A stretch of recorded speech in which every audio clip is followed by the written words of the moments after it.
all either affected directly or secondarily by sexual gender-based violence. Let us come together and do something about it before there's a breakdown in society owing to this menace. Let's stop sexual and gender-based violence in Kisumu County. Wote wawe macho. Hii haichagui mtu yoyote, wala haichagui kabila yoyote, wala haichagui dini yoyote. Mtoto ni mtoto na watoto ni watoto.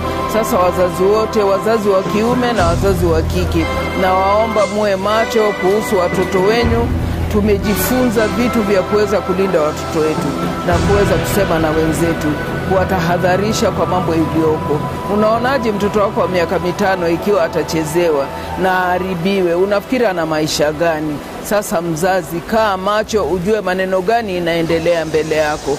Msilale na mfungue masikio na macho mfungue.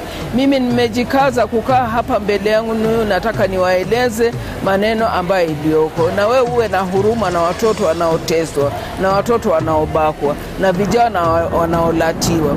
Tunawalaani wanaofanya vitu kama hivyo.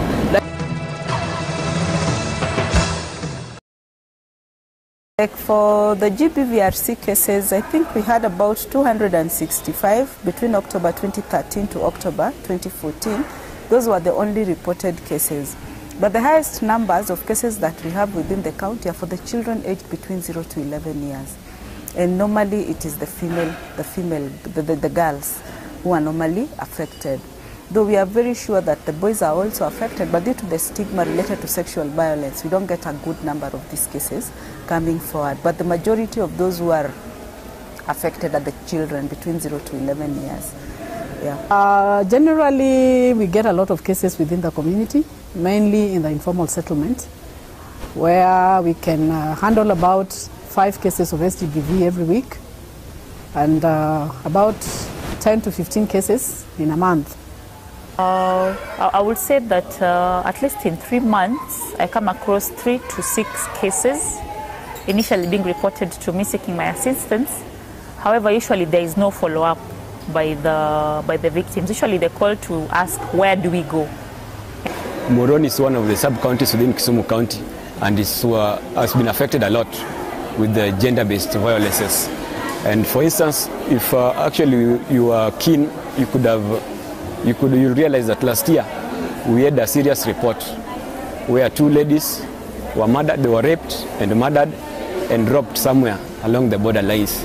That is a clear showcase that gender-based violence within Moroni has gone a notch higher. To ginorote mare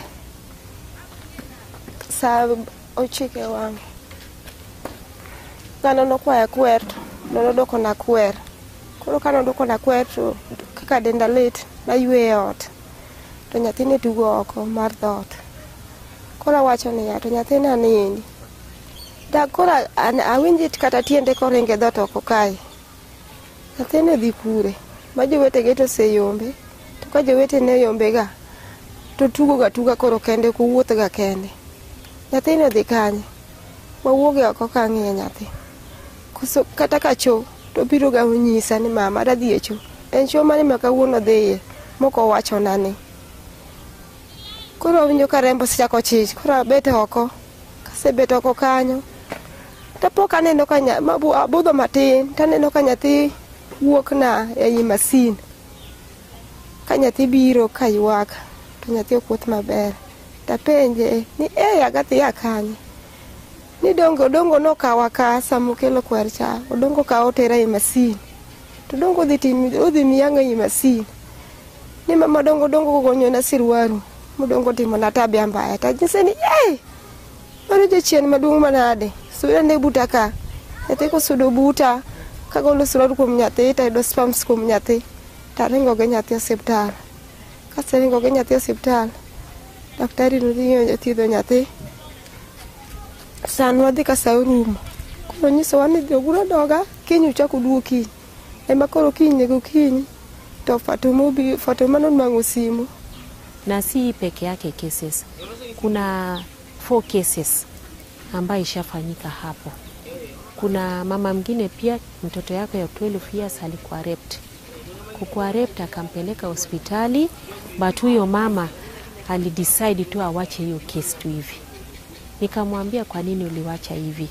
Huyo mtu pia alitoroka. Kuna pasta mwingine pia alirape mtoto. Pia huyu pasta alitoroka. Alafu kuna mwingine pia ilikuwa sehemu za Kunya, alikuwa anataka kurep mtoto mdogo pia. Hakumrep but alikuwa anataka kumrep. But the family took action immediately. Wakamshika akapelekwa. Pia huyu kijana alikuwa kijana yetu mwingine hapa. Kichwa yake haikuwa mzuri sana. Akapelekwa hata amefungwa 10 years. Saizi yako ndani 10 years. There have been so many complaints of SGBV cases in Kisumu County, and we have had several of them in Nyando sub-county as well, whereby we have attended to such clients from child defilement and rape cases. And normally what we do with these cases, if a client comes to our offices, we refer them to the hospital.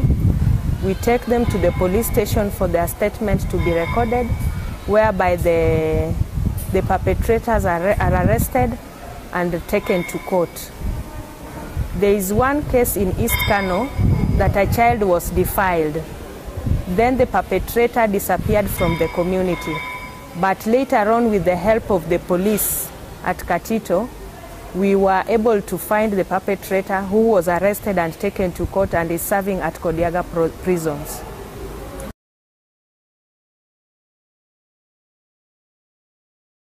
For the survivors of sexual violence, they should report within the facilities within 72 hours. They should not wash the survivors of sexual violence. Any clothing, any material that has come into contact with both the perpetrator and the survivor should be properly handled. They should not pack them in paper bags. We advise them on how to package them properly and hand them over to the healthcare practitioners in the facilities, who in turn hand them over to the police.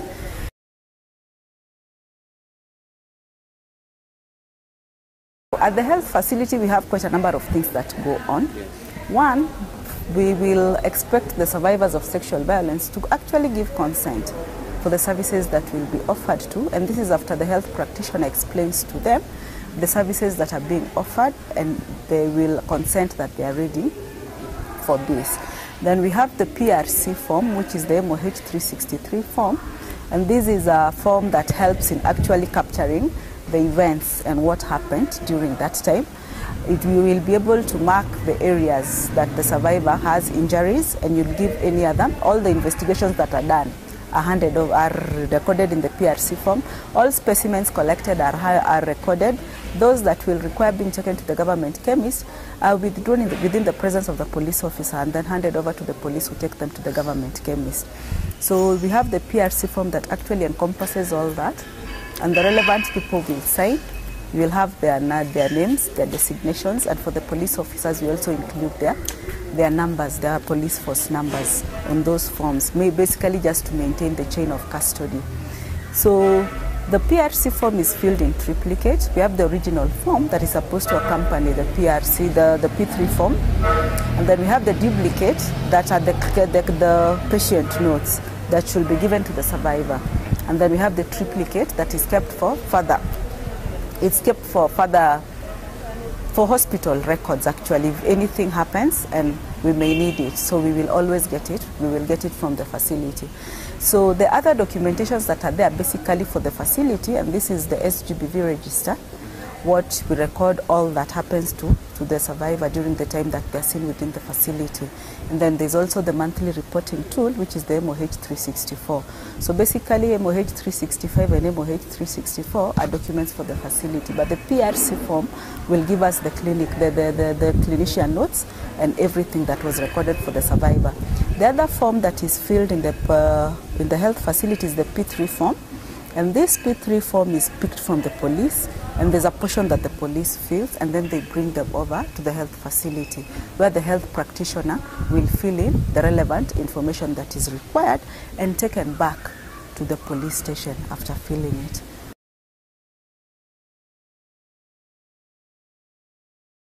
The referral pathway has not been very smooth, much as the actors in the referral pathway, some of them are not doing their work the way they're supposed to do. So this is where we're having difficulties with referring cases. We have sometimes problems with the hospital, sometimes you have problems at the police station. But the major challenges that we are encountering now is the issue of compromise in cases of SGBV at the community level. And I think this is coming up because of the way cases are being handled at the police station. Like of late, we've been having a problem where a mother takes a case of a survivor of SGBV to the police station, and they insist they want a birth certificate before anything is taken to court. So this is a big challenge that is making mothers not follow up cases. Because for a mother who is traumatized after what has gone through with a child, will not be able to go back to the police station after she's been asked for a birth certificate, which she doesn't have. But as community people, we've been asking ourselves, what is the reason why a police officer should ask for a birth certificate when someone has gone to report the case of SGBV at the police station? This is something that we feel should be coming later during the trial in court. But this does not stop a police officer from recording statement of a survivor because the birth certificate has not been brought. In hospitals, we are also having obstacles at times with the filling of P3 forms. Because we have a problem whether is it the clinical officer, is it the medical doctor, or is it the nurse at the health center who is supposed to be filling the P3 form. It has been bringing issues a bit in Kisumu, and this is something that we've talked about, and we need it to be addressed because it is another area that is giving us problems. Because when a P3 form stays in hospital for 3 days, and yes, the perpetrator has been arrested and is in police custody, he's supposed to go to court within 24 hours. This is something that is causing a lot of problems and making women not report cases because they are tired of following up things that are not working. SGBV cases are also taking too long in courts, that mothers are getting tired of walking to court. I have a case that has taken more than 2 years. So for this case to go on, you have to support the mother to go to hospital, to the courts all the times. They get tired of walking to court. So we are asking whether these cases could be finished within a year or less than a year. Because it is what is causing problems at the community. Somebody saying, fine, my neighbor's child was raped, was defiled, and nothing has happened.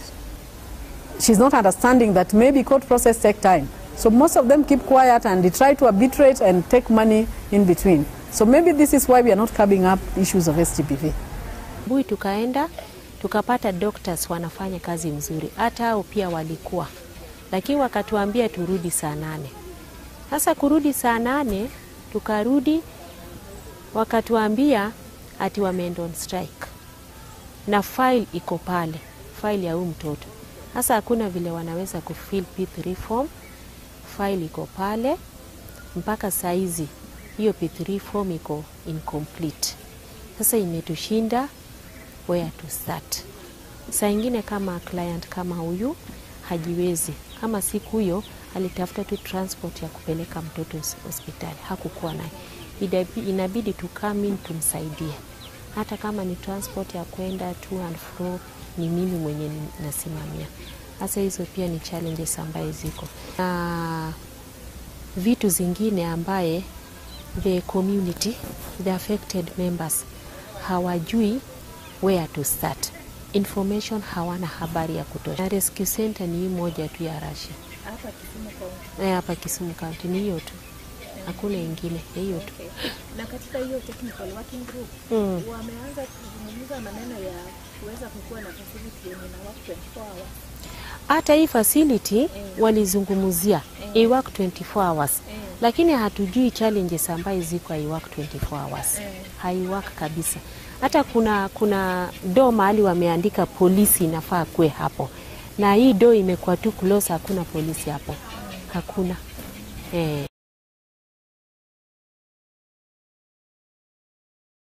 So the challenge I have known is that we established a gender-based violence recovery center in October 2013, but the center runs from Monday to Friday between 8 a.m. to 5 p.m. But there are alternative places of rescue, which is the casualty that is within the JTRH, Jaramogi Oginga Odinga Teaching and Referral Hospital, that survivors should be able to be attended to at the casualty, where we have staff who are already trained and they are able to take care of the survivors. So apart from that, at the Kisumu County Hospital or the Kisumu East District Hospital, they are always seen as the casualty. We have not really had a specific place for the GBV services to be offered as a one-stop, though we've had further discussions with them, and there's a room that was already allocated for that. So it needs official handing over and renovation of the room for them to be able to handle these survivors. So we are still actually sensitizing the community that if they have these survivors, despite finding the GBV are still locked, they need to take the survivors to the casualty. That is where they will be attended to, and all documentation will be done at the casualty, anytime past 5 and also over the weekends. So what needs to be done to ensure that the various laws that we have in system are able to assist the society and operate at an optimum level is probably to enhance the criminal system such that we have gender desks at the various police stations so that persons affected can report these crimes. There's need for greater civic awareness to be created, as is being done today here. There's need for peer counseling amongst the youth and those who are suffering or have been affected by sexually gender-based violence. And I would say probably there's also need for greater budgetary allocation for the hospital so that they could have special units for gender-based violence.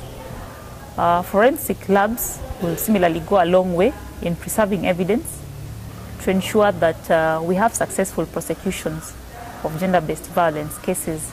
And those are to name just but a few of what can be done.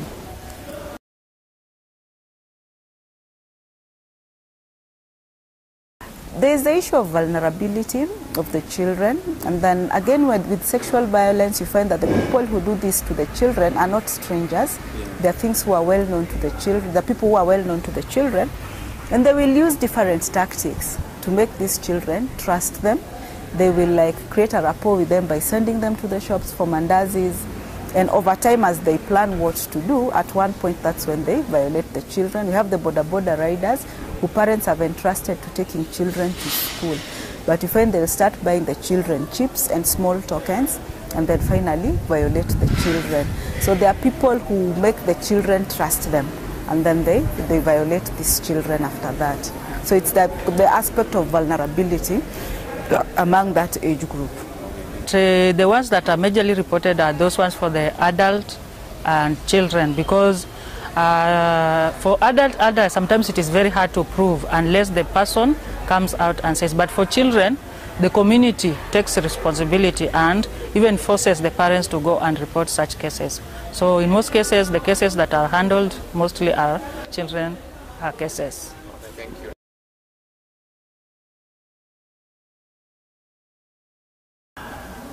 Legal framework governing sexual gender-based violence. We have a plethora of laws that oversee the same, being the Constitution of Kenya 2010, the Sexual Offences Act, the Children's Act, and the FGM Act. What runs across the board in this acts is that parents have a duty to protect children, being the theme of this training against gender-based violence.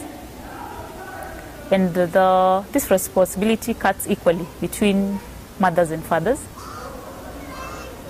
We have a duty to protect children against harmful cultural practices. Special focus is on female genital mutilation. The Sexual Offences Act provides for the crimes of rape and defilement. And it is noteworthy that the minimum sentence for rape is 10 years, and for defilement is life imprisonment. There's no less sentence. So the public needs to be made aware that in instances where there has been defilement, and the court system has been undertaken, but the accused person has been sentenced to anything less than life imprisonment, that they are entitled to a right of appeal against the same. The Constitution protects a woman and a child from sexually gender-based violence under the Article 53, which provides for responsibility to protect children against harmful cultural practices, as earlier said. The FGM law outlaws the practice of, the FGM Act outlaws the practice of female genital mutilations. It makes it an offense to undertake FGM by any medical practitioner or midwife. It makes it an offense that attracts a life sentence if someone is undergoing FGM and they happen to die in the conduct of the same.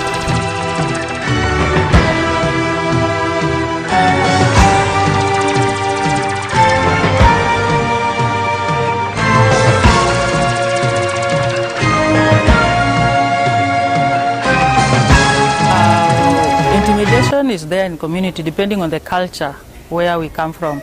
I would encourage the community to take this as a serious issue so as we live peacefully in society. When you realize that there's somebody who is abusing another person because of the gender, report it to the relevant authority and action will be taken against that person to make our society a peaceful place to live.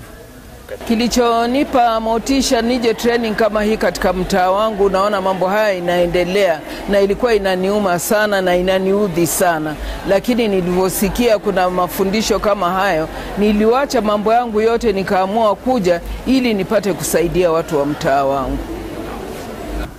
We had some gaps that we needed somebody to come in and fill the gaps that we are having. And Kituo has come in to come and help us fill the gaps that we were having. Like we've been having problems, maybe even holding meetings and workshops for community members on just creating awareness on issues of SGBV. And we think with Kituo around, a lot is going to happen. We will have the community sensitized, and the gaps that we have, they will help us fill the gaps that we have. We have to work closely with Kituo cha Sheria and other stakeholders on issues with gender-based violences. And for the young people, we want to urge them to always report any kind of incident in terms of gender-based violences. They shouldn't keep it to themselves, neither should they solve it locally. To call for us who are in the legal profession to continue to participate in such programs for purposes of similarly enhancing knowledge on matters gender-based violence. There's also room for increased participation in pro bono activities relating to this field. And I would say that I will really commend Kituo cha Sheria for undertaking this program here today and for what they have done thus far. With SGBV, you cannot do it. Women cannot do it alone. Because people say the men are the perpetrators of SGBV. But we can't rule out that women also perpetrate when it comes to issues of sexual gender-based violence. But we need to involve the men and just train the men. Because like in Kisumu, the people who are accused of violating the rights of children sexually are the border community.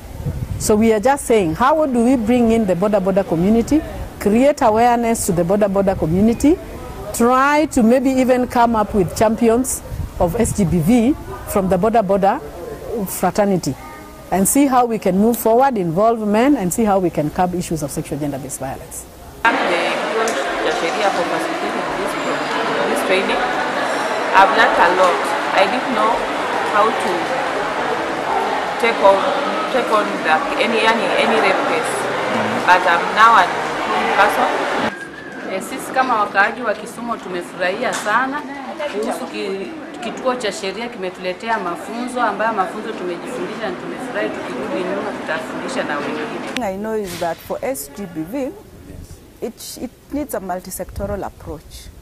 So all the relevant sectors, the children's department, the health workers, the police, the legal fraternity, the judiciary, the office of the public prosecutor's office, And then we need even our own county gender ministry, the Ministry of Youth that deals with gender issues, and all other stakeholders, in fact all ministries, really need to work together to be able to, we really still need to do a lot of creation awareness of these cases, because just apart from the issue of trauma, we have the issue of transmission of HIV that we know in the region is rampant, and sexual violence also contributes to a number of these. So we want these people to come to the facilities early enough for us to be able to prevent new infections of HIV and AIDS. And then we need to network and really work together towards seeing that the community is aware of even the services that are offered.